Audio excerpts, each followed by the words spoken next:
gracias. Es un verdadero placer estar en estas jornadas y en compañía de nuestros compañeros de la mesa redonda. Como decía Carlas, yo lo que os voy a intentar transmitir es la visión más a nivel macroeconómico, más global, del ciclo que empezamos y de aquellos factores de fondo presentes al día de hoy y que van a persistir en los próximos años y que muy probablemente van a hacer de este ciclo un ciclo con unas particularidades importantes y con consecuencias también muy importantes para el sector inmobiliario que encajan con las iniciativas que hoy se están presentando aquí.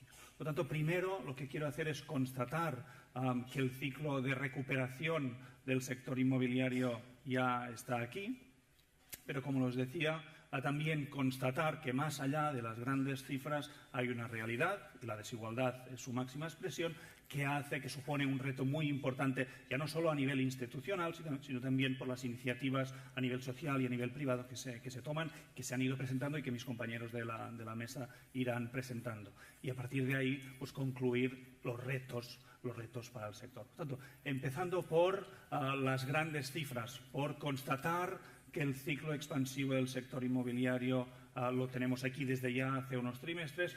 Cifras, por ejemplo, de crecimiento elevado de la demanda y de forma sostenida en los últimos trimestres. Tenemos, por ejemplo, el último dato, un crecimiento cerca del 10% de la demanda. ¿Qué se debe o qué está impulsando? ¿Cuáles son los factores que están impulsando la demanda? Primero de todo, yo diría el importantísimo ajuste de precios que hemos vivido a nivel agregado en la economía española en los últimos 6 años. Un ajuste en promedio del 30% en términos nominales. Si además descontamos el efecto del aumento de la inflación, el ajuste ha sido cercano al 40%. Por tanto, un ajuste muy importante de precios. Segundo factor que está impulsando a la demanda, pues el ajuste también muy importante de los costes financieros. Recordad, al principio de la crisis que vivimos, los países que nos situaron en la periferia, el coste para financiarnos aumentó muchísimo, mientras que los países llamados del centro de la eurozona el coste bajó muchísimo. Es por ello, en parte, que el Banco Central Europeo ha tomado las medidas de expansión monetaria que hemos ido viendo en los últimos años. Bueno, están teniendo sus efectos y, por ejemplo, hoy en día el tipo de interés del crédito hipotecario en España ya es más bajo, no solo no es más alto que en países como Francia e Italia, sino que es más bajo que en países como Francia e Italia y es muy similar que el tipo de interés que se cobra en promedio por una hipoteca en Alemania. Por tanto, costes financieros que han bajado muchísimo y que además esperamos que se van a mantener muy bajos durante mucho tiempo. Para que tengan ustedes una referencia, nosotros no esperamos que el Banco Central Europeo empiece a subir los tipos de interés antes de mediados de 2018. Y si lo hace a mediados de 2018, el ritmo de aumento será muy gradual y desde unos niveles muy bajos. Por tanto, unos costes financieros que se han reducido mucho y que se mantendrán muy bajos durante mucho tiempo. Dos factores: ajuste de precios, ajuste de los costes financieros. Tercer factor que está impulsando la recuperación del sector inmobiliario, lo conocerán todos ustedes muy bien, es la recuperación del mercado laboral. En los últimos 2 años se han creado cerca de 1 millón de puestos de trabajo. Según nuestras previsiones, este año se van a crear aproximadamente 400.000 puestos de trabajo más, por lo tanto, una recuperación del mercado laboral que ya tenemos aquí y que esperamos que continúe en los próximos años. Para que tengan una referencia, el aumento de la renta de los hogares esperamos que crezca en promedio en los próximos años alrededor del 3,5%. Y como tercer factor muy importante también de la recuperación del sector es la recuperación de la demanda interna y también de la demanda extranjera. La demanda interna se recupera de la mano de la recuperación del mercado laboral, mejoran las perspectivas económicas, se reduce el temor a perder el empleo y, por lo tanto, aquella demanda de vivienda que no se había materializado se está empezando a materializar. Esto es el efecto de la mejora de la confianza interna. También, he dicho, es muy importante la recuperación de la confianza externa y esto se traduce en un aumento muy importante de la inversión extranjera en España. Y para que tengan una idea, el 20% de las compraventas registradas en el tercer trimestre de 2015 fue de extranjeros.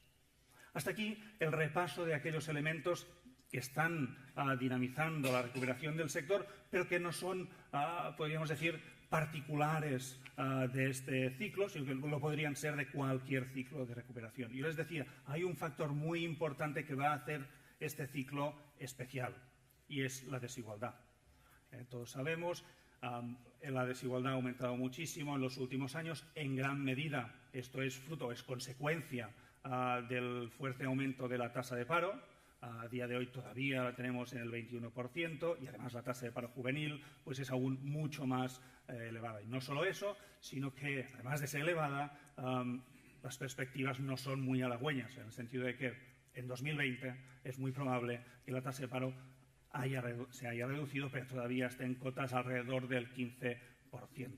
¿Vale? Por tanto, la desigualdad, un fenómeno presente a día de hoy y que va a estar presente durante muchos años. ¿Por qué? Y esta es la segunda reflexión que quería hacer, es que responde a factores de fondo, difíciles de corregir a corto plazo. En parte son factores internos y, por tanto, responsabilidad nuestra como sociedad de corregirlos, y en parte responde a factores globales. Los internos son aquellos, sobre todo, relacionados con la regulación del mercado laboral. Las políticas activas, aquellas políticas que deberían ayudar a los desempleados a que se formen y puedan encontrar un empleo, no necesariamente en aquel sector en el que tienen su especialización, pues pueden mejorar, para ponerlo en positivo en España, pueden mejorar todavía mucho más. Y otro aspecto peculiar, si quieren, del mercado laboral español es que tenemos unas instituciones que no ayudan a reducir lo que llamamos los economistas la elevada dualidad del mercado laboral. Dualidad quiere decir que tenemos un grupo de trabajadores amplio, de trabajadores muy protegidos, pero otro grupo también muy amplio de trabajadores no tan protegidos y, por lo tanto, con unas condiciones laborales digamos que podrían mejorar muchísimo. Hay estos factores institucionales internos que deberían cambiar, o que sería interesante que cambiaran y que ayudaría a reducir la desigualdad, pero les decía que también hay otros factores de carácter global, estructural, de fondo, que están aumentando la desigualdad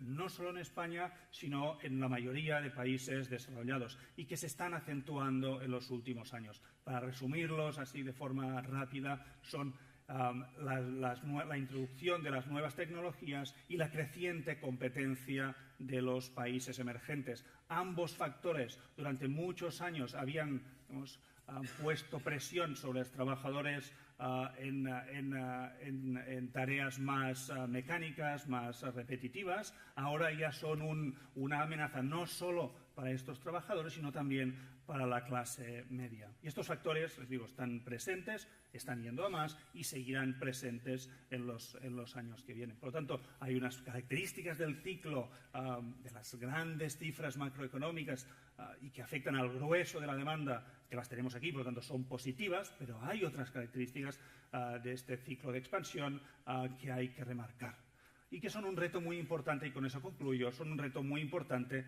para el sector e inmediato. Digo inmediato porque venimos de la crisis que venimos, tenemos la consciencia de que había un exceso de oferta muy amplio, pero en las zonas donde se concentra la demanda, de hecho, este exceso de oferta ya se ha vaciado.